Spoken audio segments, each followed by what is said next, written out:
Hello, I'm Dr. Karen Hiltz, and I want to welcome you to the last episode in this series of the Apple Report. I'm going to start out by summarizing what we've talked about over the last 14 weeks and then propose some solutions for you on how to get involved. So let's begin with the summary. First of all, we started out with National School Choice, which was the end of January. And they're a great organization. If you need assistance with regards to understanding what your options are within the state that you live in, I would highly recommend that you reach out to National School Choice Week. Then we went into discussing some of the positives and negatives with regards to 2020 into 2021 and what the impact of COVID, this virus, was to not just families, but to businesses and the education system, government entities as a whole. And there were both positives and negatives, as I stated.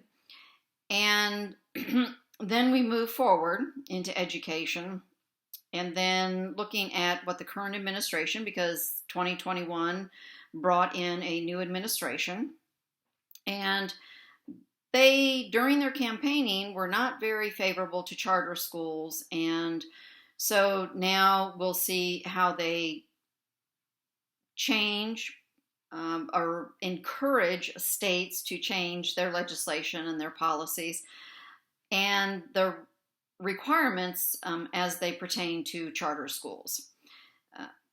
Charter schools are very much in demand. There are many around the country that have wait lists, and they utilize some kind of lottery system or system to be able to, as fairly as possible, allow children to attend their schools and stuff. So there are a lot of families that would be negatively impacted if charter schools were to go away. And so that was something that we talked about. We one of the things that rose up out of 2020 is something called education pods. These are not legislated. They're along the lines of group homeschool opportunities. And so those rose up out of 2020, which offered another non-legislative school choice. Talked about federal, state, and local impact and some of the things that they dealt with because of this virus. And then we finished up last week with regards to what I call the education EMT, environment, methods, and tools. So, having recapped or summarized some of the things that we talked about over this series, I want to talk for just a couple of minutes about how to get involved. It's very important that we do engage in the education of our country. And the reason why I say that, and I do mean everybody, because how our population is educated will be how our future is.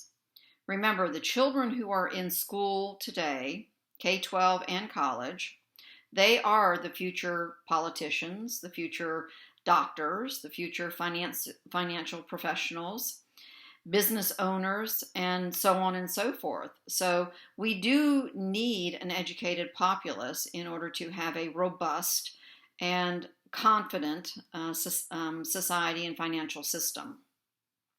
So again, how do you get involved? If nothing else, write emails and letters and make phone calls. For things that you are concerned about or that you've been made aware of and want to voice, then please be a voice. Make those phone calls, send those emails to school board members and superintendents, even at the state level, at the state school boards and the State Department of Education. Make your voice be heard. One thing I would highly recommend, though, is don't just complain about something. Propose a solution. Think about what a common sense, logical, and I know that's rare these days, but think about common sense and logical solutions with regards to some of the problems that may arise in your school district. You can go as far as running for school board.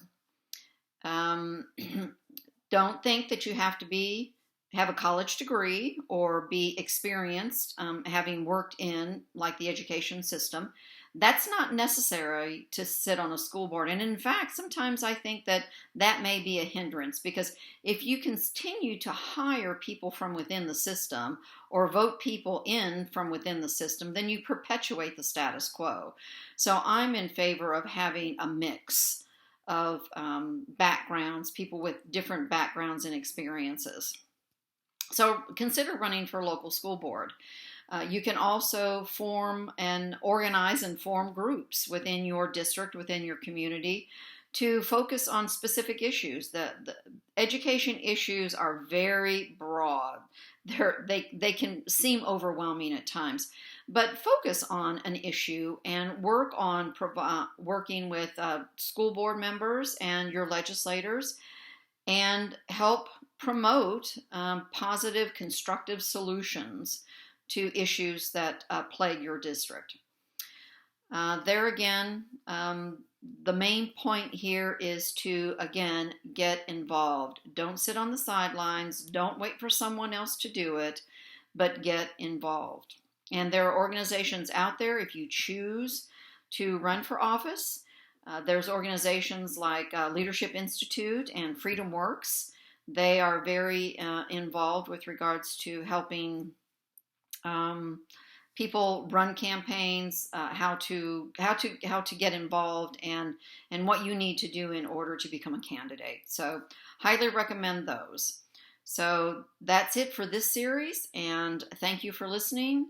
I ask you to please share and like, and we will talk to you in the near future on another series about the education system. Thank you.